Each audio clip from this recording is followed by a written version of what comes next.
Kumusta mga buddy? I-share ko lang sana dito sa video na to yung mga blades na ginagamit ko. EDC blades ko, yung aking mga everyday carry blades. So pinrepair ko dito. Mahirap kasi ipakita sa camera na yung sa nakapatong sa table kasi ang liit nitong table ko sa kwarto. So pinrepair ko dito yung mga ilang blades na kadalasan ginagamit ko. Mag-umpisa tayo sa EDC blade, yung kadalasang daladala ko. Meron akong dalawang blade na laging daladala. Itong neck knife. Ayan, nakakwintas lagi sa akin to. Kita niyo ba? Maliit lang kasi ito. Yung kabilang side niya, serrated, tapos may sharpened blade sa dulo. Yung kabila naman niya, hindi siya serrated, talagang talim lang mismo. Ayan. Pero yung kabila, serrated yung kalahati. Ayan, nakita niyo, parang bread knife. So lagi lang itong nakakwenta sa akin. Tapos nakapasok sa damit. Yun, lagi yan, lagi. Tapos, itong Browning na folder. Hindi ito original na Browning eh. Wala akong pambili ng mga high-end na blades. Ayan, ganyan yung tsura niya. Kita ba sa camera? Ito yung dalawang to, itong neck knife na to, tsaka itong folder na to, ito yung kadalasang daladala ko ngayon. Ito yung everyday carry na blade ko. Combo yan lagi, yan silang dalawa. Actually mga kapatid, mga buddy, mas mahilig ako sa fixed blade tulad nito. Kita nyo ba? Ito naman, ano ito?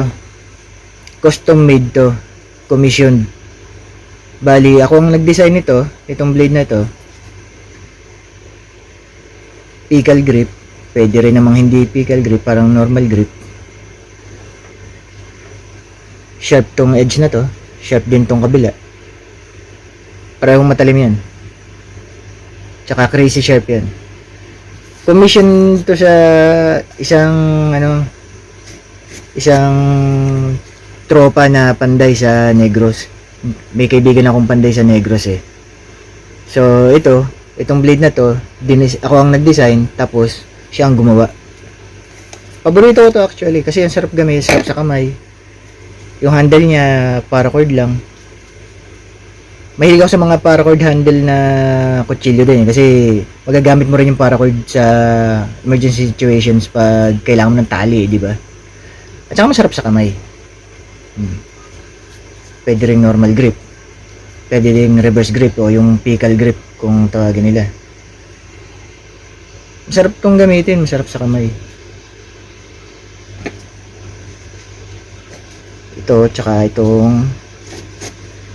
naman ako gumawa. Ako ang nag-design, ako na rin ang gumawa. Ayan. Hindi ko siya ginagamit ng reverse grip eh. Pero pwede kung tutusin. Parang sa karambit yung hawak. Yan, pwede. Pero mas komportable ako dito. Ayun, yung thumb rest, may thumb rest siya dito. Yan, ganyan siya. Diba?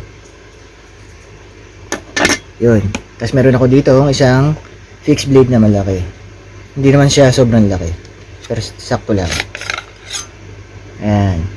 Ito yung mga mumurahin lang to na alam ko nga nabibili nga lang to sa mga maliliit na mall eh. Pero hinasa ko siya na hanggang maging crazy sharp. So, yung talim nito, pwede mo siyang ipang-ahit nga eh. Pwede mong ipang-ahit to nang hindi ka nasasaktan kasi sa sobrang talim niya. Pero itong ganitong kalaking Bowie blade, hindi ko to ginagamit pang ADC. Bali ano ko ito eh, outdoor knife. So dinadala ko lang siya pag may bawa camping, hiking, o yung mga outdoor events. Basta mayroon kaming ang event sa labas, mag-out of town, mga ganun. Tapos may mga dala akong gamit. Siguradong kasama to sa mga dala ko. Dati itong ADC ko, itong dalawa. Kasi mahilig ako sa mga fixed blade nga. Kaya ang problema kasi sa fixed blade mga buddy, mahirap siyang i-concealed carry. Diba? Gets niyo naman na mahirap siya itago eh. Tulad nito, naka belt loop. Kita siya sa damit eh, mahirap siyang i-concealed carry. Unlike ng mga folder, since nga folder siya, na ititiklop, pwedeng ilagay sa bulsa, madaling i-conceal.